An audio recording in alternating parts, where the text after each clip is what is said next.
देवेंद्र फडणवीस साहब का जो पूरा मंत्रिमंडल है वो करीब करीब हर कोई ईडी में उनके दाग है, उन्होंने सुसु की है उधर जाकर नोटिस के बाद। एकनाथ शिंदे साहब इतने गरीब आदमी हैं कि उनके पास सिर्फ पैसा है। कुणाल कामरा जी पे कोई एफआईआर नहीं होनी चाहिए। अब मैं ये कहता हूं कि मैंने लिए भी लिखा भी है, जो कुणाल कामरा जो कहा उस दिन जो भी उन्होंने कहा वो मैं भी कहना चाहता हूँ। जो उन पे कार्रवाई, उनको जो तकलीफ, उनको जो मार देनी है, उन जो कालिक पोतनी है, वो मुझे भी करो। आप संवैधानिक पद पे बैठे हो, उसका लाभ ले रहे हो, उसके मजे ले रहे हो, आपके पास इतनी संपत्ति आई कहां से? ये जो दंगा भड़काने वाले फडणवीस जी के मंत्री है, उनके पास इतनी संपत्ति आई कहां से? राहुल कनाल डरता क्यों है? उसके पास संपत्ति आई कहां से? भाजपा और ये सो कॉल्ड जो हिंदुत्व कुछ नहीं है। देखो, हिंदुत्व का मतलब है, एकनाथ शिंदे जी के लिए क्या है, धर्माधिकारी साहब ने जो छोटी बिंदी लगाई थी अब बड़ी होती जा रही है, तो वो बड़ी बिंदी हिंदुत्व है उनका। तो महाराष्ट्र की बर्बादी दो लोगों ने की, एक बाला साहब ठाकरे और दूसरे शरद पवार। ये मैं बहुत बार बोल चुका हूं।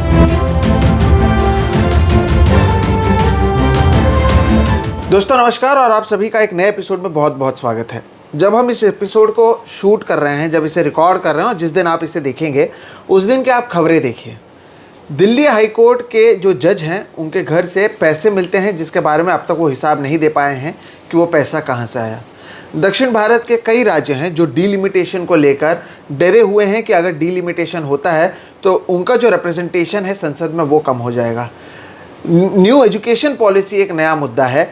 तमिलनाडु में इसे लेकर बहुत ज़्यादा मतभेद देखने मिल रहे हैं। तमिलनाडु की सरकार, तमिलनाडु के लोग लगातार इस पर बातचीत कर रहे हैं, लेकिन ये मुद्दे आपको खबरों में नहीं मिलेंगे।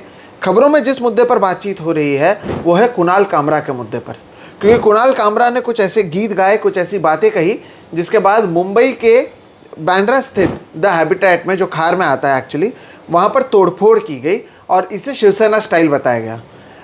यहाँ तक तो ठीक था, लेकिन जो महाराष्ट्र के मुख्यमंत्री हैं देवेंद्र फडणवीस, उन्होंने ऑन रिकॉर्ड ये कहा कि कुणाल कामरा को माफ़ी मांगनी चाहिए। फ्रीडम ऑफ स्पीच की मर्यादा एक लिमिट तक होती है, जबकि ये वही देवेंद्र फडणवीस हैं जो 2020 में कंगना रनौत के लिए लगातार बात कर रहे थे और बोल रहे थे कि क्या महाराष्ट्र पाकिस्तान बन चुका है। तो ये जो मुद्दे हैं इस पर हमें लगा कि बातचीत करनी चाहिए। कुणाल कामरा ने जो किया वो कितना सही है, कितना गलत है, और जो एक्शन का रिएक्शन है वो कैसा है, और इस पर बातचीत करने के लिए हमारे साथ राजू परुलेकर सर जुड़े हैं। नमस्कार सर, बहुत बहुत स्वागत है आपका। और शुरुआत इसी से करते हैं। इतने सारे मुद्दे हैं, देश में इतनी सारी परेशानी है, लेकिन ऐसा लगता है कि नेताओं के सामने एक ही मुद्दा है, वो है कुणाल कामरा और कुणाल कामरा की ओर से जिस तरह से बयानबाजी या जो गीत उन्होंने गाया। पहले तो क्या आपने इसे देखा, इसे आप किस तरह से देखते हैं और इस रिएक्शन को आप किस तरह से देखते हैं? देखिए, राजनेता जब कॉमेडियन हो जाते हैं तो कॉमेडियन सीरियस हो जाते हैं। तो कुणाल कामरा ने एक सीरियस बात कही है उस 45 मिनट के वीडियो में। हालांकि कुणाल जी से मेरी बात भी हुई, यानी मैसेजिंग हुआ हमारा, और मैंने देखा, और मैंने वो जनवरी में शूट हुआ था एक्चुअली वीडियो, और वो प्रोग्राम भी जनवरी का था, मार्च में अपलोड किया। तो लोग जिस बात पर गुस्सा हुए उससे ज़्यादा गंभीर और महत्वपूर्ण बातें भी उसमें और गीत भी उसने गाए हैं, जो मोदी पे हैं, जो निर्मला सीतारमण पे हैं, पुलिस प्रशासन पे हैं। और वो पूरा एपिसोड जो है वो एक सफोकेटेड हिंदुस्तान की अपनी प्रतिमा जो है, अपने दिल में जो सफोकेशन है, हम सबकी जो घुटन है, उसको कुणाल कामरा ने बहुत ही अच्छे तरीके से एक कॉमेडियन की तरीके से, आप समझ सकते हैं, वो कॉमेडियन नहीं, वो हंसी आती है। जैसे कि आपने मेरे स्पीच देखे होंगे, कई बार हंसी आती है, लेकिन मुद्दा गंभीर होता है। हंसी आती है का मतलब ये नहीं है कि हम कोई मजाक कर रहे हैं। तो अगर मैं ऐसा कहूँ कि मोदी जी ने जो गए 11 साल में साल को 2 करोड़ पकड़ के 22 करोड़ जो नौकरियां दिलवाई, उसके वजह से मैं आज शाम को उनके प्रति आदर दिखाने के लिए उनकी पूजा करूंगा। तो इससे आप हंसेंगे, लेकिन ये एक्चुअली चुटकुला नहीं है, जोक नहीं है। ये एक राजनेता की विभत्सता, झूठ, ढोंग और नाकामयाबी को कवि या लेखक या वक्ता अपने तरीके से लोगों के सामने पेश करने की कोशिश करते हैं, जिससे लोगों की घुटन को रास्ता मिलता है, जो सबसे बेहतरीन तरीके से कुणाल कामरा ने किया।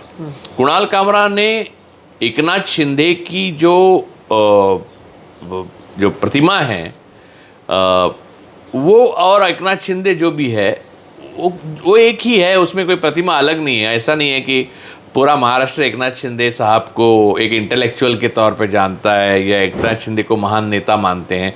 शरद पवार छोड़ के उनको महान नेता तो कोई मानता नहीं। शरद पवार मानते हैं कि उनको बोलते हैं कि नागरिक समस्याओं की बहुत जानकारी है, नहीं अडानी की, तो इसलिए शरद पवार का वहाँ इंटरेस्ट है। वो बात अलग, हम लोग उसको पकड़ेंगे नहीं। उनके ऊपर भी अलग से एक प्रोग्राम किया, एक्चुअली एक stand up comedy Sharad Pawar पे करनी चाहिए, क्योंकि 60 साल से उन्होंने महाराष्ट्र की कॉमेडी बना के रखी है।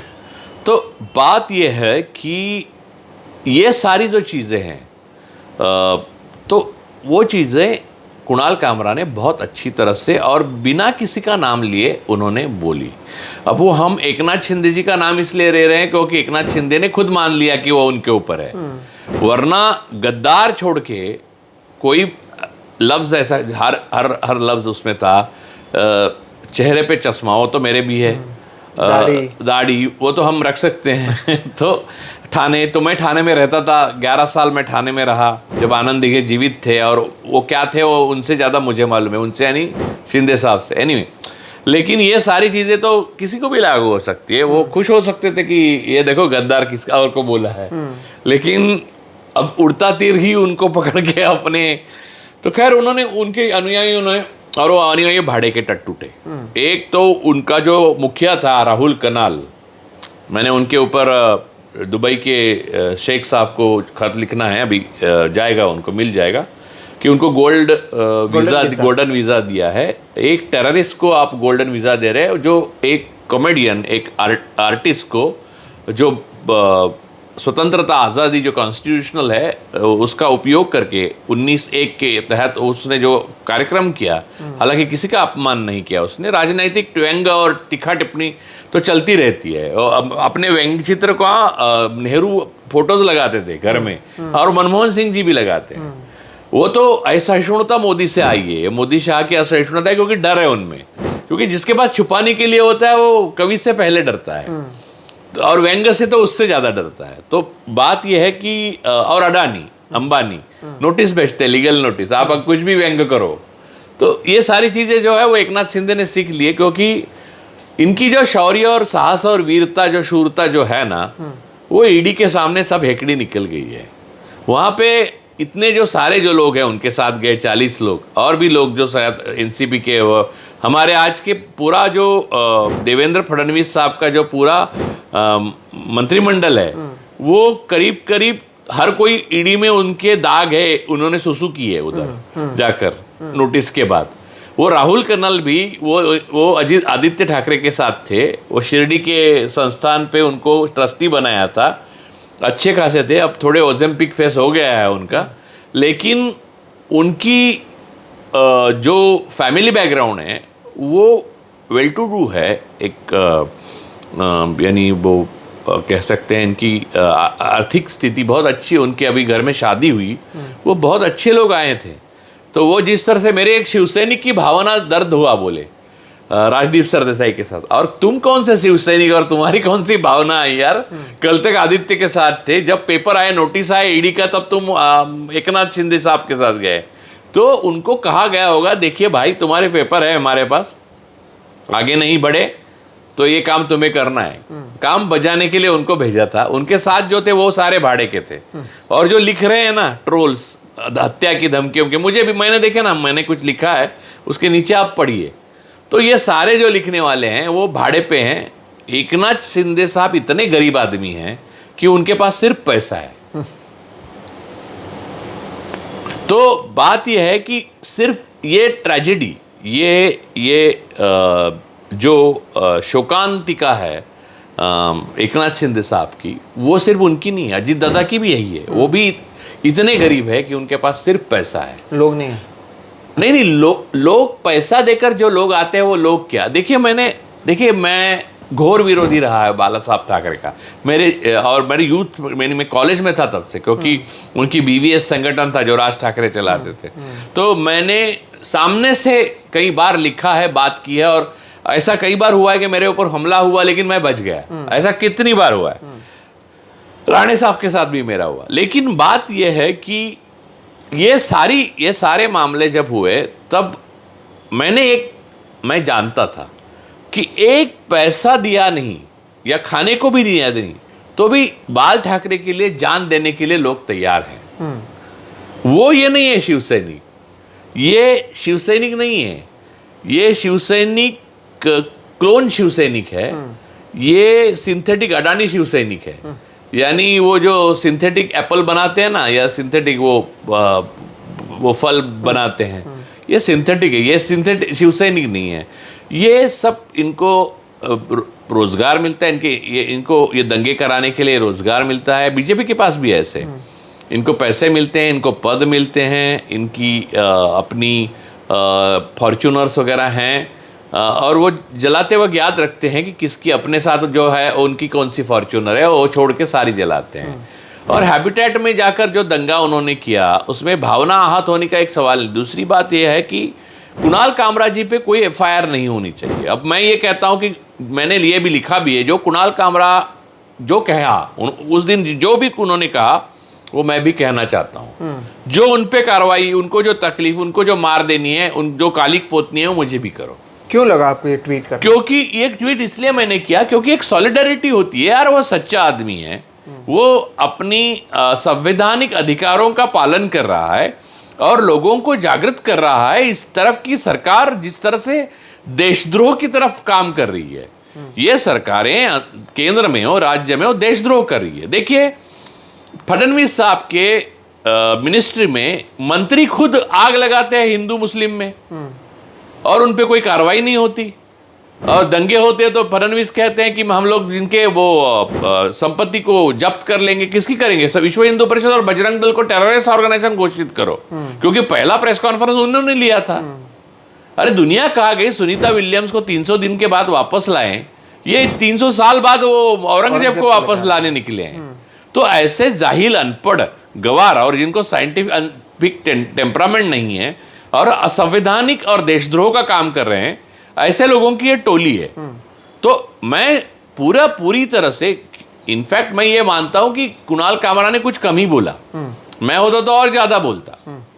बात ये है, मेरा एपिसोड भी तो सारस्वत बैंक ने बैन कर दिया, दिखाया नहीं, क्योंकि ट्रोल किया गया है। ये राइट विंग के ट्रोल है। वो कौन हो, वो कनाडा में बैठा हुआ एक डॉक्टर अभिराम दीक्षित करके हैं वो, फिर वो रोश कंपनी में काम करता है, वहां भी मैंने लिख दिया है। वो हो जाएगा, सारी चीजें धीरे धीरे सब हो जाएगा इनका काम। लेकिन देखिए इनको लगता है कि इनके ऊपर कोई नहीं है। इसकी वजह सबसे बड़ी जुडिशरी है। जुडिशरी पूरी तरह से बर्बाद हो चुकी है देश की। पुलिस पे आप भरोसा नहीं कर सकते, इसलिए इनको लगता है कि ये टेररिस्ट बनके, देशद्रोही बनके इस देश में मजे ले सकते हैं सत्ता का। और ये राहुल करनाल जिस तरह से राजदीप सरदेसाई के प्रोग्राम में बात कर रहा था, तो मुझे लगा कि लातों के देवता बातों से नहीं मानते, लेकिन मैं गांधीवादी हूं इसलिए मैं ये नहीं कर सकता। लेकिन जैसे कि अभी आपने भी देखा होगा, हम भी लगातार देख रहे हैं। और राहुल करनाल को जिस देश ने गोल्डन वीजा दिया है, वही देश उनका गोल्डन वीजा कैंसिल नहीं किया, तो मैं प्रोग्राम नहीं करूंगा इसके बाद। अच्छा। कुछ दिन लगेंगे, इसको पूरी तरह से दिखाया जाएगा कि इसकी शिवसैनिक कौन है और कितनी भावना है इसकी। महाराष्ट्र के प्रति मुझसे ज्यादा किसको भावना है, मैंने क्या नहीं लिखा है, क्या नहीं किया है। और मेरे महाराष्ट्र और महाराष्ट्र की जो धरती है उसकी उन्नति हो, उसकी प्रगति हो, इसके लिए मैं तो कोई जान ले तो देने के लिए तैयार हूं। ये राहुल करनाल क्या देगा? वो एक नोटिस आ गई तो अपना साथी आदित्य ठाकरे को छोड़ के एकनाथ शिंदे के साथ भाग गया, और वो कल दूसरी नोटिस आती है, अगर सत्ता बदल हो जाती है, दूसरी नोटिस आती है तो तीसरे के साथ आके चौथे को फोड़ देगा वो। ये आदमी आतंकवादी है। उसके साथ जितने लोग थे आतंकवादी, उन पे FIR होनी चाहिए। उनको जमानत मिलती कैसे? क्योंकि जुडिशरी पूरी तरह से इसमें शामिल है। ये क्राइम अगेंस्ट नेशन है। ये भारत सरकार जो स्टेट है वो देश के खिलाफ लड़ रही है। देश का मतलब देश की जनता, the people, we, we the people, उनके खिलाफ लड़ रही है, इसलिए ये सारी चीजें हो रही है। वरना इनको तो सारे लोगों का 7 साल के नीचे सजा नहीं होती। लेकिन जो आपने बात की, तो जब ये पूरा मामला हुआ तब देखा गया कि महाराष्ट्र के जो मुख्यमंत्री वो मीडिया के सामने आके पहले तो ये कहते हैं कि कुणाल कामरा को माफ़ी मांगनी चाहिए। फ्रीडम ऑफ स्पीच या फ्रीडम ऑफ एक्सप्रेशन जो है उसका ये मतलब नहीं है कि आप एक सीमा का उल्लंघन कर सकते हैं, जबकि उनके ही मंत्रिमंडल में नीतीश राणे शामिल हैं जो हर रोज़ मुसलमानों पर हलाल मटन की मल्हार मटन इतने तमाम चीज़ें कहते हैं, उस पर बात नहीं की। लेकिन जब महाराष्ट्र के मुख्यमंत्री खुद इस तरह का बयान देंगे तो इसे कैसे देखा जाए? देखिए, जो देवेंद्र जी ने आके बयान दिया बाहर कि कुणाल कामरा को माफ़ी मांगनी चाहिए, तो ये यूनिलैटरल बात करते हैं बीजेपी के लोग, मोदी भी। आप बायलैटरल करो, सामने बैठ के बात करो। आप किस चीज़ की माफ़ी मांगनी चाहिए? माफ़ी एक्चुअली आपको मैं एक बात बताता हूँ कि गद्दार कहा अगर एकनाथ शिंदे जी को, तो वो सिर्फ उद्धव ठाकरे के सामने नहीं। डाओस क्या चीज़ है? डाओस में जो डाओस कंट्रोवर्शियल है और वो वहाँ क्या होता है ये तो अलग अलग चैप्टर है उसके ऊपर। लेकिन डाओस में पहली बार एकनाथ शिंदे जी को देवेंद्र फडणवीस लेके गए थे दिखाने के लिए उनको वहाँ पर, यानी पहली बार एक इंटरनेशनल वो जो सम्मेलन होता है उद्योजकों का, वो उसमें उनको आगे किया मुख्यमंत्री बनाकर। नेक्स्ट टाइम दावोस का नाम आया, जब भी कुछ बात हुई तो देवेंद्र जी का नाम छोड़ के उनके अनुयायी सारे सबके नाम लिखने लगे। तो गद्दार एक बार नहीं होता, गद्दार होता है या नहीं होता है, जैसे कि प्रेग्नेंट होता है या नहीं होता है, वो जिसके साथ रहता है उसके साथ गद्दार होता है। तो गद्दार का मतलब वहां कहीं भी कुणाल कामरा ने ये कहा था क्या उद्धव ठाकरे के साथ गद्दार है? ऐसा नहीं कहा था। तो देखिए, ये मुगलों के टाइम में, निजाम शाह के टाइम में, आदिल शाह के टाइम में ये हमेशा होता रहा। यहाँ से गद्दारी करके वहाँ गए, वहाँ से गद्दारी करके यहाँ आ गए। वो गद्दारी नहीं थी यार भाई, नौकरी थी। अपनी संपत्ति और अपना वतन बचाने के लिए जो करना पड़े वो करेंगे। देश गया भाड़ में, ये इनकी नीति है और उस नीति के तहत वो काम कर रहे हैं। उनको ये पता तक नहीं कि वो साइन कर रहे हैं उस कागज से लोगों का भला हो रहा है या बुरा हो रहा है। ठीक, अब कुणाल कामरा की अगर बात करते हैं तो अब क्योंकि ये तोड़फोड़ की गई, इसे लेकर सवाल उठाया जा रहा है, लेकिन फिर इसका वॉट अबाउटरी भी सामने आता है। कंगना रनौत का नाम लिया जाता है कि कैसे कंगना रनौत के घर को तोड़ा गया। उस समय एक नेवी अधिकारी थे, उसको मारा गया, एक पूर्व रिटायर्ड नेवी अधिकारी। और ये कह रहे हैं ये तो शिवसेना पहले से करते आई है, जब उद्धव ठाकरे कर रहे थे तब आप लोग बोल रहे नहीं थे, अब क्योंकि शिंदे की ओर से कहा गया तो आप लोग बात कर रहे हैं। इसे कैसे देखा जाए? देखिए, संवैधानिक तौर तरीके और बात करने का हक सबको उसका पालन करना चाहिए। मैं अपना उदाहरण देता हूँ। केतकी चितड़े को जब पकड़ा था पवार साहब पे, उसने बहुत गंदी और भद्दी टिप्पणी की थी, लेकिन उनको पकड़ा था। तब मैंने एक बहुत बड़ा आर्टिकल लिखा था उसके पक्ष में। जबकि केतकी चितड़े का एक तरीके से वो बीमार है, दूसरा है कि ऐसी स्थिति में मेडिसिन सब लेते हैं तो आपके मूड स्विंग्स होते हैं। इसकी मुझे अच्छी तरह से जानकारी है क्योंकि मैंने बहुत करीब से देखे हैं पेशेंट्स। तो ऐसे वक्त, और ये एक बात नहीं, दूसरी बात ये है कि जो उसने बोला लिखा तो वो कोई हिंसा नहीं थी। हाँ, आप ये कह सकते हो ये बहुत ही नीच और ये विभत्स चीज़ है, हम इनका निषेध करते हैं। इतना स्टेटमेंट किया जा सकता है, इसके आगे इसके ऊपर कार्रवाई नहीं की जा सकती, ना केतकी चितड़े पे ना किसी और पे। ये मेरा अपना निजी ओपिनियन है और वो मैंने लिखा था। जो उनके लिए लागू है वो इनके लिए लागू है, जो इनके लिए लागू है वो उनके लिए लागू है। मैं ये नहीं कहूँगा कि उद्धव ठाकरे के टाइम में राम राज्य आया था और यहाँ पर सारा सब कुछ ठीक चल रहा था और बात करने वालों के लिए, काम करने वालों के लिए। लेकिन देखिए, रेखा, लक्ष्मण रेखा पार करने का मतलब, आपने अर्णव गोस्वामी के उस टाइम के वीडियो देखिए। रिया चक्रवर्ती जो अब छूट चुकी है, जिसको निर्दोष छोड़ा गया, उसका लिंचिंग किया, साइकोलॉजिकल, मॉरल, एथिकल, हर तरह से। उसमें नाविका कुमार शामिल थी, उसमें सुधीर चौधरी शामिल था। अर्णव गोस्वामी तो टेररिस्ट था इस काम में। इन लोगों ने एक्चुअली हिंसा की है, इनको सजा होनी चाहिए। हुई क्या? नहीं हुई। उस टाइम में क्या नाविका कुमार को कुछ बात हुई, सरकार की तरफ से कुछ भेजा गया है नोटिस? नहीं भेजा गया। रिया चक्रवर्ती ने कोई डिफेमेशन, क्रिमिनल डिफेमेशन अभी तक डाला नहीं है। ये लोग छूट गए हैं जबकि इन्होंने अपराध किया है। ये क्रिमिनल डिफेमेशन के अंदर आता है कि नहीं आता है? बिल्कुल आता है। तो बात यह है कि ये कुणाल कामरा जो कह रहे हैं वो मुख्यमंत्री, प्रधानमंत्री, अर्थमंत्री की, वित्त मंत्री के बारे में कह रहे हैं। पर्सनल एकनाथ शिंदे अगर रिटायर्ड होकर अपने घर पे सेटल हो जाते हैं तो कोई बात भी नहीं करेगा उनके बारे में। वो क्योंकि संवैधानिक पद पे बैठे हैं तो आपको आलोचना का सहना चाहिए।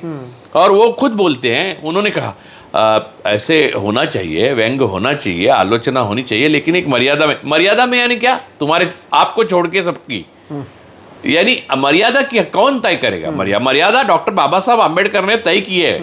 आपने पढ़ा है संविधान। मैं चाहता हूं कि एकनाथ शिंदे अगर इतना बोलना चाहते, अगर कहना चाहते हैं कि कुणाल कामरा गलत है, तो एकनाथ शिंदे के सामने मैं बैठने के लिए तैयार हूं। वो अपनी बात रखें, मैं पूरा संवैधानिक बात बोल के उनको बताता हूं कि कुणाल कामरा पूरा अपने दायरे, संवैधानिक दायरे के अंदर अपना जो पूरा हक है वो जता रहा था। आप संवैधानिक पद पे बैठे हो, उसका लाभ ले रहे हो, उसके मजे ले रहे हो, आपके पास इतनी संपत्ति आई कहां से? ये जो दंगा भड़काने वाले फडणवीस जी के मंत्री है, उनके पास इतनी संपत्ति आई कहां से? राहुल कनाल डरता क्यों है? उसके पास संपत्ति आई कहां से? इन लोगों के सारे कागज जो है, विदेश में जो पैसा है लगाया है, वो सारा अगर डिक्लेयर किया जाए सोशल मीडिया पे या दुनिया में जाके कहीं भी, तो इनको भागने के लिए जगह नहीं बचेगी। तो ये एकनाथ शिंदे जी ये नहीं बताएं कि लेखक का मौलिक अधिकार क्या है और कवि का क्या है और वक्ता का क्या है, वो हम तय करेंगे।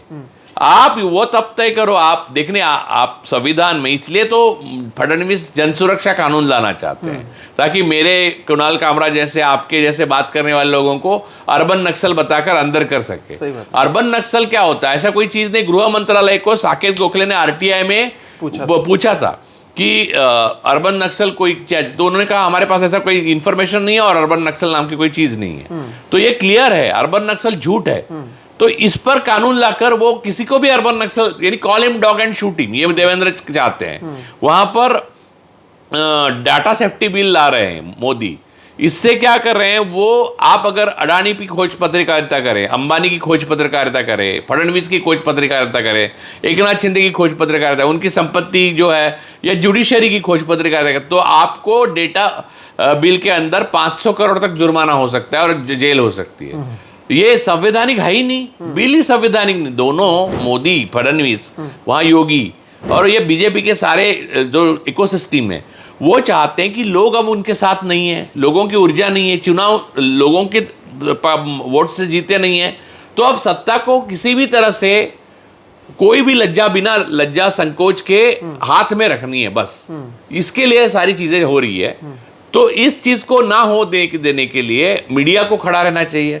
तो मीडिया पहले ही इतना घुस चुका है इनके अंदर कि देखिए 15 करोड़ रुपए का पैकेज मिला है सुधीर चौधरी को, ऐसा लिख के आया था, मैंने मालूम नहीं। हाँ, मुझे नहीं पता 15 करोड़ कितने होते हैं, लेकिन 15 करोड़ तो एक साल के लिए, 1 घंटे के एपिसोड के लिए, 1 साल भर करने के लिए 15 करोड़ रुपए सरकार पैसा खर्च कर रही है। देखिए एनडीटीवी ने जो आपको बोला था राहुल गांधी के सभा प्रेस कॉन्फ्रेंस में रुकुस करो, वो अगर आप करते तो आज आपको भी 15 करोड़ 1 घंटे के मिलते। लेकिन कोई एक कॉन्शियस आपके देश के प्रति कोई प्रतिबद्धता और आपका अपने लोगों के प्रति प्यार और समाज का ऋण, ऐसी कोई चीज होती है कि नहीं? आपका विवेक नाम की कोई चीज होती है कि नहीं? विवेक अग्निहोत्री नहीं, विवेक जो। तो बात यह है कि ये सारी चीजें जब आप बेच देते हो, if you sell your soul to Satan, तो ये 15 करोड़ क्या है, 150 करोड़ भी दिए उसको तो सैटान। देखिए आपने हमेशा देखा, डेविल्स एडवोकेट नाम की आपने अल पचिनो की फिल्म, अल पचिनो ने जिसमें एक्ट किया था, वो फिल्म देखी होगी कि एक बार आप शैतान को अपना आत्मा बेच देते हो तो कुछ भी मिलता है आपको। सारी अप्सराएं, सारे पैसे, सारे, इसलिए सारे साधु के वेश में सारे अप्सराओं के साथ रह रहे हैं और करोड़ को सदगुरु श्री श्री रविशंकर, ये वो हर 2 दिन में कोई यौन शोषण का आरोप करता है, कोई इंक्वायरी नहीं होती। तो कुणाल कामरा जैसे लोग जब ऐसे पे बात करते हैं, कुणाल कामरा एक नाम है, ऐसे कई लोग हैं जो बात कर रहे हैं, तो उसको संवैधानिक दायरे में अगर बात रखते हैं तो उनका पूरा हक है। उन्होंने कोई गाली नहीं दी, और गाली देते भी है तो वो बात में, जैसे कि लोगों में ग्राम भाषा में जैसे बात करते हैं ना, अरे चूतिया है क्या, वो ऐसे बात करते हैं, तो वो बात गाली नहीं है, वो किसी को पर्सन को नहीं दी है, और चूतिया गाली भी नहीं है, ऐसा सिद्ध किया है संजय राउत साहब ने। तो बात यह है कि ये लोग जो है, ये लोग आपका जो आपकी घुटन है, आपका सफोकेशन है, वो दमन करना चाहते हैं, और ऊपर से मेरी बिल्ली मुझको म्याऊं। इस पे अगर आप देखें तो कुणाल कामरा ने बहुत अच्छा जो रिप्लाई दिया, उसमें उन्होंने कहा मैंने ऐसा कोई चीज़ नहीं कहा जो उप मुख्यमंत्री एक, अगर एकनाथ शिंदे तो जो दूसरे उप मुख्यमंत्री अजित पवार, वो सभी चीज़ें कह चुके हैं, गद्दार वाली बात, बाकी बातें जो मैंने कही है, तो आप मुझे जो कह रहे हैं मैं तो वही कह रहा हूँ जो दूसरा उप मुख्यमंत्री कह चुके हैं। फिर इसका जवाब देते हुए अजित पवार ने कहा कि मैंने वो बातें तब कही थी जब मैं विपक्ष में था, तो मुझे एक रोल अदा करना था। तो अब कुणाल कामरा विपक्ष में है, हम लोग हमेशा विपक्ष में रहते हैं। जब प्रेस है या लेखक है या कवि है या व्यंग्यकार है, वो सारे विपक्ष में ही होते हैं। तो जब तक हम विपक्ष में हैं तब तक हम ये बोलेंगे। और कुणाल कामरा ने पहले राहुल गांधी पे भी बहुत तिखी टिप्पणी की थी, लेकिन राहुल गांधी ने भारत जोड़ो में उनको साथ लिया। इनमें वो सहिष्णुता नहीं है। भाजपा और ये सो कॉल्ड जो हिंदुत्व कुछ नहीं है। देखो, हिंदुत्व का मतलब है, एकनाथ शिंदे जी के लिए क्या है, धर्माधिकारी साहब ने जो छोटी बिंदी लगाई थी अब बड़ी होती जा रही है, तो वो बड़ी बिंदी हिंदुत्व है उनका। और ये जो भाड़े के लोग हैं, ये लोग क्या अपने जान पे खेल रहे हैं? नहीं, उनको मालूम है सत्ता अपने पीछे है, पैसा तो साफ देंगे, मजे ही मजे हैं यहाँ से। बस ये 2-4 पर्दे फाड़ कर गए हम लोग, तो ऐसे है भाई कल से, तो वो कर रहे हैं। मैंने वो लोग देखे हैं जो मैं छोटा था तब मैंने लिखे, राजनीतिक आंदोलन किसानों के लिए, किसान में दिहाड़ी वो जो कराते हैं वो उनके लिए, छोटे मजदूरों के लिए, जिनका कुछ भी नहीं है, ऐसे लोगों के लिए आंदोलन करके जिन्होंने लाठी खाई, जान तक दी, ऐसे लोग देखे हैं मैंने मेरी लाइफ में। बचपन में देखे हैं, फिर मैं कॉलेज में था तब देखे। तो ये लोगों को देखकर मुझे हंसी आती है, और ये लोग को देखकर मुझे डर नहीं लगता। ये लोग क्या कर सकते हैं? मार सकते हैं। कालिक बापू, कुणाल कामरा को भी ये सब करे, वो बोल रहे हैं और एक बात, नितेश राणे ने बोला कि मैं ये एक लगाऊंगा। अरे आप पुलिस 10 पुलिस की गाड़ियां लेके आएंगे, एक आदमी को कालिक पोतेंगे या 2 फटके मारेंगे, वो कौन सी बड़ी आपकी शूरता है? आपकी शूरता तो तब थी जब आपको ईडी की नोटिस आई, आप ईडी पे जैसे संजय राउत ने बिना डायरेक्ट सामना किया आपने? नहीं किया। वहां वो ईडी की दीवारें जब बात करेगी तब इनकी शूरता के बारे में सबके, एकनाथ शिंदे, उनके जो सेक्रेटरी जोशी, उनके सबके बारे में बोलेगी।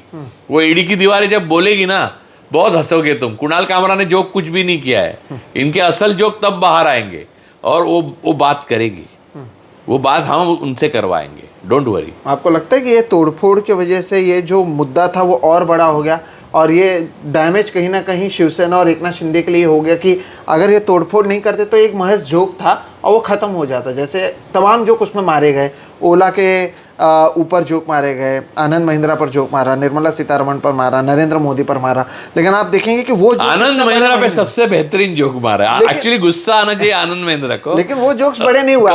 कमाल के जोक थे वो जोक्स बड़े नहीं हुए। और यहाँ पर क्योंकि आपने इतना बड़ा रिएक्शन दे दिया तो इसलिए आपका जोक जो है और बड़ा हो गया। हम बैठकर बात कर रहे हैं। देखिए, एकनाथ शिंदे भ्रमित हो गए हैं। उनको अमित भाई ने इतना चढ़ाया है, उनको तो वो धनुष्य तीर कमान दे दिया, और फिर वो जबकि वो चिन्ह भी नहीं, चुनाव चिन्ह भी नहीं है, लेकिन एक शिव सैनिक ने बनाया हुआ वो शेर की जो चिन्ह सिंबल है वो भी उनको दे दिया, उनको नाम शिवसेना भी दे दिया। तो उनको लगने लगा कि मैं बाला साहब हूँ। तो फर्स्ट टाइम इट्स ट्रेजेडी, बाला साहब एक ट्रेजेडी थी मेरे लिए, लेकिन सेकंड टाइम इट्स फार्स, ये लिखा है काल ने, मार्क्स ने।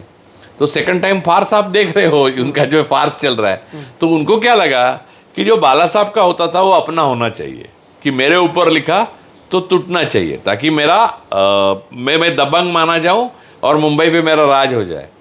अरे यार, एक ट्रेजेडी भी बहुत बड़ी होती है। शेक्सपियर ट्रेजेडी की वजह से मशहूर है, फार्स नहीं होता। आप फार्स हो, आप यू आर मेड ऑफिसर, आपको बनाया है, अमित भाई ने बनाया है, जब चाहे बिगाड़ सकते हैं आपको। और आपकी सारे जो पेपर्स है जिसकी वजह से आप गुवाहाटी वाया गुजरात वाया जिसकी वजह से आपका 33 देशों में नाम हुआ है, वो सारे जो पेपर्स हैं वो जब तक हैं तब तक आप कुछ भी नहीं है। बाला साहब के लिए वो जेल जाएंगे, ऐसा अगर ईडी वाले या कोई भी बोलता तो मुंबई बंद हो जाती, ईडी ऑफिस बंद हो जाता। वो ज़माना भी था। मैं बाला साहब का मैं ये मानता हूँ कि ये सब सारा गंदगी है वो बाला साहब की वजह से है, लेकिन ये बात सच है कि वो ओरिजिनल थे और वो एकमात्र थे, उनके पहले और बाद में नहीं हो। और वो पढ़ते थे, वो हर चीज़ को पढ़ते थे और खुद वो व्यंग्य चित्रकार थे, तो वो कार्टूनिस्ट थे। तो कुणाल कामरा पे मैं आपको एक बात बताता हूँ, अब मराठी में हो। जिस दिन छगन भुजबल छोड़ के गए और बहुत टाइट था, मैं तब आरजे था रेडियो में, ऑल इंडिया रेडियो में, तो वहाँ पर मैं बाहर आया तो महानगर बहुत चलता था तब, निखिल वागले जी का आपला महानगर। तो वो आया था और वो साला सेल ऐसा था कि लाइन लगती थी महानगर के लिए। हाँ, क्योंकि फ्रंट पेज पे वो छगन भुजबल जो बाला साहब को छोड़ के गए, उसके ऊपर महान कवि थे मराठी के सुरेश भट्ट, उन्होंने एक कविता लिखी थी। और वो कविता ऐसी थी कि अब मुझे थोड़ा ठीक से याद नहीं, लेकिन उसकी पहली 2 लाइनें ऐसी थी की जुलमाच्या वरवंट्याचा जाहला अखेर पाटा, हे हिंदू हृदय सम्राटा तो छगन करी तुझं टाटा ऐसा था। तो वो पेपर लेने के लिए मैं देखा है, लोग दूर से देख रहे हैं और 4 लोग लिए तो 5वां लेता था, इतना डरे हुए थे। अगर लोगों को हम समझाए भी कि उसमें लिखा कैसा गया था, इतना व्यंग्य था उसमें और इतना वो पूरा का पूरी गजल जबरदस्त थी। देखिए आप, मैं पूरा काम पूरा करता हूँ अपना।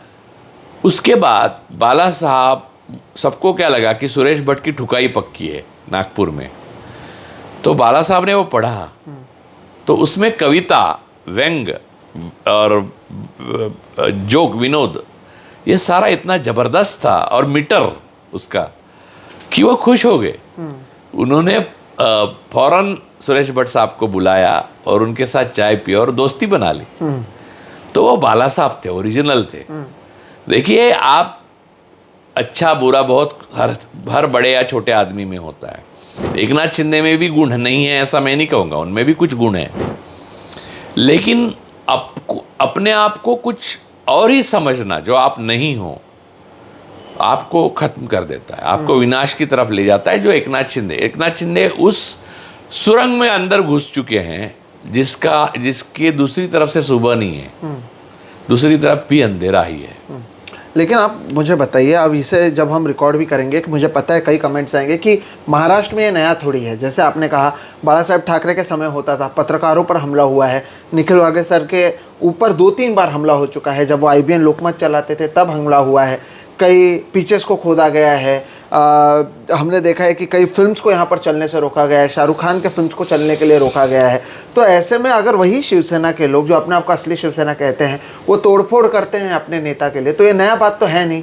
और जब उद्धव ठाकरे सहित तमाम लोग इसका विरोध कर रहे हैं तो उन पर भी सवाल उठाया जा रहा है कि ये तो आप लोगों का ही ओरिजिनल स्टाइल था। इसे कैसा देखा जाए? मैं इस बात को ये मेरी 2004 में मैंने एक आर्टिकल लिखा था, शिवसेना भासमान आणि वास्तविक, अक्षर दिवाली इशू में लिखा था, निखिल वागले जिसके संपादक हैं थे, यानी तो उसमें अब मीना कर्णिक उनकी वाइफ संपादक है उसकी। तो उसमें मैंने ये लिखा था, मैं तो घोर विरोधी था, मैं पहले से ये हिंसा का विरोधी हूँ और ये सारी चीज़ों का विरोधी हूँ। तो लिखा था कि आगे जाकर एक सर्कल कंप्लीट होता है और आपको ही बर्बाद करेगा। आज एक पोएटिक जस्टिस ये है कि उद्धव ठाकरे उस तरफ है, यानी मैं आपको एक दूसरा उदाहरण देके इसका एनालॉजिकल वो बताता हूँ। मेरे कई दोस्त हैं जो कहते थे हिटलर यार कुछ भी हो लेकिन क्या आदमी था, एकदम अनुशासित, और उसने क्या ये बनाया। मैं कहता हूँ कि आप जब हिटलर को पढ़ते हो तो आप हिटलर बन के पढ़ते हो। आप उनके हाथों से जो यहूदी मरे उनकी जगह होकर पढ़ेंगे तो आपको पता चलेगा हिटलर क्या था। ये मैं बात तब लिखी थी मैंने।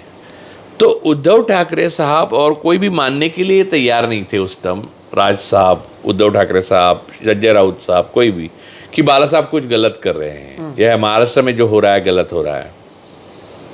तो महाराष्ट्र की बर्बादी 2 लोगों ने की, एक बाला साहब ठाकरे और दूसरे शरद पवार। ये मैं बहुत बार बोल चुका हूँ, शरद पवार साहब ऐसे रास्ते पे कोई कुछ का नहीं किया, लेकिन वो कॉर्पोरेटाइजेशन है जो वो क्रोनिज्म में बदलेगा, ये शरद पवार साहब राजनीतिक अपनी होशियारी के से भी समझ नहीं पाए।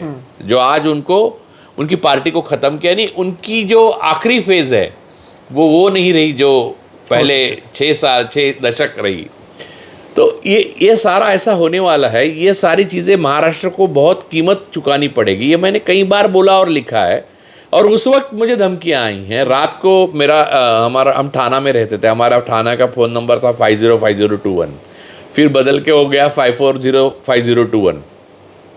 ये नंबर मुझे इसलिए याद है कि इस फ़ोन पर जितनी धमकियाँ आई हैं उतनी अब लैंडलाइन नहीं है, तो मोबाइल पे तो आती ही है, लेकिन मोबाइल पे नंबर भी पता चलता है। वो नंबर नहीं पता चलता था। वो उस टाइम की धमकी जो बाला साहब की शिवसेना या फिर उस टाइम के जो लोग थे माफियाज वगैरह, वो सब जो धमकी देते थे वो ऐसा नहीं धमकी देते थे कि तेरे को कालिक पोतेंगे, जहाँ दिखेगा थप्पड़ मारेंगे, ऐसी धमकी नहीं देते थे। वो पूरा ब्यौरा देते थे कि तुम इस सुबह इतने बजे निकलते हो, ये करते हो, वो करते हो, इतने बजे हम लोग यहाँ मिलेंगे, तुम्हारी टांगें तोड़ देंगे या तुम्हें जान से मार देंगे, ये कुछ भी। इसमें से मेरी माँ जब गुजरी, यानी वो देहांत हुआ उनका, तब 60 साल की थी। मेरे फादर अभी गुजर गए सितंबर में। उन्होंने एक लेटर लिखा है, उसमें मैंने पढ़ा, उन्होंने लिख के रखा है, मुझे बुरा लगा कि मेरे बेटे की वजह से उसके आखिरी जो 12-15 साल है, तो उसको आने वाली धमकियाँ, उसका स्ट्रेस, ये सारी वजह को लेकर उसको बहुत ही अंदर से चिंतित होके वो डिप्रेशन में जाकर उसका वो चल बसी। उसका साथ मुझे ज़्यादा नहीं मिल पाया, ऐसा बातें लिख के रखा है। तो आप समझ सकते हो कि इस टाइप की धमकियाँ होंगी। लेकिन तब भी मैं ये जानता था कि ये सारी धमकियाँ, ये सारी हिंसा एक्चुअली मेरे साथ होती है तो भी आगे जाकर इस राज्य को, फिर राष्ट्र को खा देगी, और वही हुआ। तो आज जो ये कर रहे हैं, आपको क्या लगता है, इस आग से ना एकनाथ शिंदे बच सकते हैं, ना देवेंद्र फडणवीस बच सकते हैं, ना नरेंद्र मोदी बच सकते हैं। आग वो चीज़ है जो घास का आखिरी पत्ते तक जला के शांत हो जाती है। लेकिन सर, तो अगर आपको घास के पत्ते रखने हैं या हरियाली रखनी है या पेड़ रखने हैं, तो आपको आग नहीं लगानी चाहिए। अगर आप हरे से दुश्मनी करोगे, पेड़ से दुश्मनी करोगे, आप कहोगे हरे को जला डालो, तो वो आग तुम्हारे तरफ आएगी।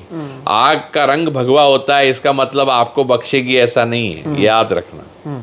ये बात जहाँ तक सही है, तो वहीं दूसरी तरफ एक सवाल ये उठता है कि सिस्टम में तो यही लोग हैं, गृह मंत्री ही मुख्यमंत्री हैं। वो अगर कहते हैं कि कुणाल कामरा माफ़ी मांगे, जो शिवसेना के लोग थे, राहुल कनाल सहित दूसरे लोग जिन्होंने तोड़फोड़ की, उनको अगले दिन अरेस्ट कर जगह पर ही बेल मिल जाती है। पुलिस कुणाल कामरा का लोकेशन ट्रेस कर रही है, एक बार समन दे चुकी है, अब दूसरी बार समन देने की तैयारी है। अगली बार कुणाल कामरा मुंबई आने से पहले 4 बार तो सोचेंगे कि उनके, और ये जो हैबिटेट सहित जो दूसरे वेन्यूज़ हैं वो भी तो उन्हें बुलाने से डरेंगे। नहीं, मैं तो मानता हूँ मंत्रालय, पुलिस थाना, कोर्ट्स, यहाँ पर ये सारे प्रोग्राम करने चाहिए, क्योंकि उनको गिराने की ज़रूरत है। तो एकनाथ शिंदे या जो भी नेता है, वो कंसर्न नेता, उनके लोग जाके गिराएंगे, अच्छा है, नए बनेंगे। वैसे कुणाल कामरा ने बोला है मैं एल्फिंस्टन ब्रिज पे करूंगा, ताकि वो गिराने की जरूरत है। तो मुफ्त के मजदूरों से ये सब काम हो जाएगा भाई।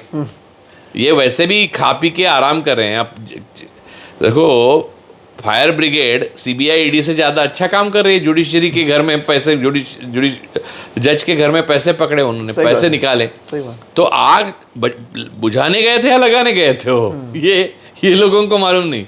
तो बात ये है कि जो चीज़ें गिरने की, ये सरकार गिरने की ज़रूरत है, तो सरकार के सामने करना चाहिए ये सारे जो प्रोग्राम्स है। और रही बात कुणाल कामरा के जान की, आपके जान की, हमारे जान की, ये वक्त वो नहीं है जब जान की परवाह की जाती है। ये वक्त वो है जो आपसे बलिदान मांगती है। आपको उसके लिए तैयार रहना चाहिए। और मुझे अच्छा लगा कि कुणाल ने ये कहा कि मैं चद्दर के नीचे छुप के रहने वाला आदमी नहीं हूँ, मैं आऊँगा। और ये कायर है सारे। देखिए, प्रधानमंत्री मोदी से लेके शाह से लेके आपको डरा कर राज कर रहे हैं, वो सारे कायर है। नेहरू थे, लेकिन नेहरू पॉपुलैरिटी पे राज करते थे। पॉपुलैरिटी खत्म होने से पहले वो गुजर गए। अगर पॉपुलैरिटी उनकी खत्म होती तो वो उतर जाते। उसके बाद इतने अच्छे और बुरे प्रधानमंत्री आए, हार गए। इंदिरा जी हार गई तो उतर गई ना। और हार गई क्यों? क्योंकि फ्री एंड फेयर और इलेक्शन कमीशन सही काम कर रहा था, जबकि बैलेट बॉक्स पे ये इलेक्शन थे। हाँ। तो ये कायर लोग हैं, ये सत्ता को बचाए रखना इसलिए चाहते हैं कि अपने हाथ में सत्ता नहीं रही तो लोग रास्ते पे मारेंगे। इनको अच्छी तरह से पता है। और देखिए आप कि कुणाल कामरा के शो से आपको एक पता चला होगा कि लोगों की ऊर्जा कुणाल कामरा के पीछे खड़ी रही, एकनाथ शिंदे के साथ नहीं, देवेंद्र फडणवीस के मंत्रियों के साथ नहीं। क्यों? क्योंकि ये चुन के लोगों के वोटों से आए ही नहीं है, तो ऊर्जा ही नहीं है उनके पास। और आपको मैं बोलता हूं कि देवेंद्र फडणवीस अगर माफ़ी मंगवाना ही चाहते हैं तो खुद माफ़ी मांगे। उन्होंने ये कहा था कि अजित पवार और एकनाथ शिंदे जितने भ्रष्ट व्यक्ति कोई नहीं है। उन्होंने ये कहा था कि सोमनाथ सूर्यवंशी हार्ट अटैक से मरा, जो कि पुलिस की मार से, और वो ऑन द हाउस में कहा था। तो ये सब झूठ बोलने के लिए वो कब माफी मांगेंगे, ये भी बताएं वो। अगर वो आप सामने वाले से इतने विवेक और इतनी महानता की अपेक्षा करते, जबकि वो महानता कर रहा है, वो अपना काम कर रहा है, आप कर्तव्य नहीं कर रहे हैं, आप झूठ बोल रहे हैं, तो आप कब माफी मांगोगे? आप इस राज्य की जनता, संतोष देशमुख के जो हत्या हुई है वो बीजेपी का था सरपंच, उसको न्याय मिला। सोमनाथ सूर्यवंशी को न्याय मिला। आप गृह मंत्री हैं। आपके नागपुर में जो दंगे हुए, वहां विश्व हिंदू परिषद और बजरंग दल ने जो प्रेस कॉन्फ्रेंस ली, क्या उनके बुलडोजर चलाएगा घर पे? नहीं चलाया। आप एक मुसलमान होते तो चलाते। वो फहीम खान के घर पे बुलडोजर चला ना। तो इसके लिए आप किससे माफी मांगेंगे? आप भगवान से माफी मांगिए। आप डरिए भगवान से। ये मैं कहता हूं कि ये महाकुंभ में जाना वाना है ना, ये ढोंग और पाखंड बंद कीजिए। जो भगवान को मानता है वो निरक्षर विवेक से जीता है। ये जुडिशियल कैरेक्टर ही नहीं है इनमें कोई जुडिशियल कैरेक्टर नहीं है। इसीलिए इनको ब्रिटिश ये लिख के रखे थे कि इन लोगों में जुडिशियल कैरेक्टर नहीं है। ये इनको पता चला कि ब्रिटिश पावरफुल है तो उनके पीछे लग गए, पैर पकड़ते रहे, उनके खबरी बन गए। हर गांधी जी के आंदोलन का इन लोगों ने विरोध किया। इनके नेताओं का नाम दुनिया में जाके बताए, थूकेगा भाई नहीं कोई। हम इसके ऊपर दर्शकों को बता दूं कि एक अलग से एक एपिसोड जो शनिवार को रिलीज़ होगा, उसमें हम इस लॉलेसनेस पर भी बात कर रहे हैं, उसे भी आप ज़रूर देखिएगा।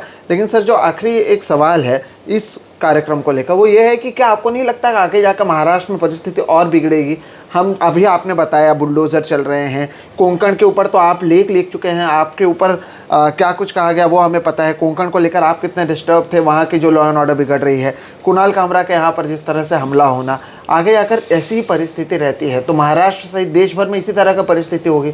मैंने भी इसके बारे में एक ट्वीट किया था। ऐसा लगता है कि अब देवेंद्र फडणवीस योगी आदित्यनाथ के साथ कंपटीशन कर रहे हैं कि नरेंद्र मोदी के बाद दूसरा कौन होगा, और इसलिए महाराष्ट्र को भी उसी लेवल पे ले जाया। भगवा पहन के त्रंबक वंबक जाना। पहले 5 साल में जब मुख्यमंत्री थे देवेंद्र फडणवीस, वो अलग व्यक्ति थे। आपने इंटरव्यू किया था, कैसे, क्या फर्क था?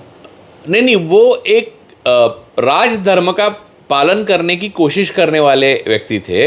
हालांकि पूरा नहीं कर सकते थे क्योंकि वो आरएसएस से आते थे। आरएसएस को कॉन्स्टिट्यूशन ही एक्सेप्टेबल नहीं है और नैतिकता भी एक्सेप्टेबल। लेकिन फिर भी देवेंद्र फडणवीस पहले 5 साल में जब मुख्यमंत्री थे, उद्धव ठाकरे की शिवसेना के सपोर्ट पे, तब उन्होंने पूरी कोशिश की कि एक कॉन्स्टिट्यूशन लेवल पे एक ठीक मुख्यमंत्री रहें जो राज्य को या देश को आगे ले जाने वाला फेस हो। मुख्यमंत्री उससे पहले भी हुए थे, वो कम ज़्यादा हुए होंगे, हर कोई ज़्यादा होगा, कोई कम होगा, अच्छा। लेकिन उस श्रेणी में देवेंद्र भी आते थे। अब वाले देवेंद्र फडणवीस जो हैं वो पूरी तरह से भटक गए हैं अपना। देखिए, आपको एक बात याद रखनी चाहिए। देखिए, आप अगर एक हायर मिडिल क्लास या मिडिल क्लास डिसेंट बच्चे हो और उसी तरह से आपका शिक्षा दीक्षा हुई है, देवेंद्र फडणवीस जो हुए हैं, जिस तरह से नागपुर में ब्राह्मण परिवार में मध्यम वर्ग के इसमें बड़े हुए हैं, तो वो और महाराष्ट्र में हुए हैं जो एक शिक्षित राज्य है, तो वो अचानक एक दिन तय करके योगी आदित्यनाथ से बुरे नहीं बन सकते। फिर आपको सिंथेटिकली दंगे भड़काने पड़ेंगे और वो तो क्रिमिनल हो जाएगा आपका। देखिए, आप बुरे आदमी बनने के लिए कोशिश कर रहे हैं क्योंकि संघ को वो एक्सेप्टेबल है, क्योंकि आपकी जो इकोसिस्टम है उसमें वही एक्सेप्टेबल है, तो आप तो बर्बर होके रुकेंगे। आप इतने बुरे होंगे जितना बुरा भी बुरा नहीं है। वही देवेंद्र फडणवीस का होता मुझे दिखाई दे रहा है और ये बहुत भयानक है उनके लिए भी, महाराष्ट्र के लिए भी और देश के लिए भी। और कुणाल कामरा का भविष्य आप महाराष्ट्र में कैसे देखते हैं? महाराष्ट्र एक अच्छा जगह है स्टैंड अप कॉमेडी के लिए, लेकिन अब ऐसा लगता है कम से कम कुछ महीनों के लिए उन्हें तो परेशानी का सामना झेलना पड़ेगा। कुणाल कामरा हमारे दोस्त है और हमारा कोई दोस्त कोई प्रॉब्लम आए तो सामना करेगा। और महाराष्ट्र जहाँ तक है, जितना शिंदे जी के फादर का है, एक्चुअली शिंदे जी अपने बाला साहब को फादर मानते हैं, यानी उनका फादर तो परिवारवाद खत्म, ऐसा तो कुणाल कामरा नहीं बोला है, लेकिन उतना मेरे बाप का भी है महाराष्ट्र, तो कुणाल कामरा के बाप का भी उतना ही महाराष्ट्र है। इनकी बपौती नहीं है महाराष्ट्र, तो उनको जो सामना करना पड़ेगा हम सब मिलके करेंगे। और देखिए, ये अब जंग है, सरकार ने जनता के खिलाफ जब जंग छेड़ते हैं और जनता बेचारी शांत होती है, एक तरफा जंग छेड़ते हैं, आप जन सुरक्षा कानून लाएंगे, आप हमें अंदर करेंगे, आप वो अपना डाटा सेफ्टी बिल झूठ का लाएंगे, आरटीआई आप दबा देंगे, पत्रकारों ये को सारी चीज़ें करेंगे, तो आपको क्या लगता है हम ये देश अगर अपना मानते हैं, हम भारत को अपनी माता मानते नहीं, भारत माता ऐसा हम कहते हैं, तो हमने उसका दूध नहीं पिया है क्या? आप तो गौ माता का मूत्र पीते हैं, हम भारत माता का दूध पीते हैं। बिल्कुल राजू परोलेकर सर, बहुत बहुत शुक्रिया।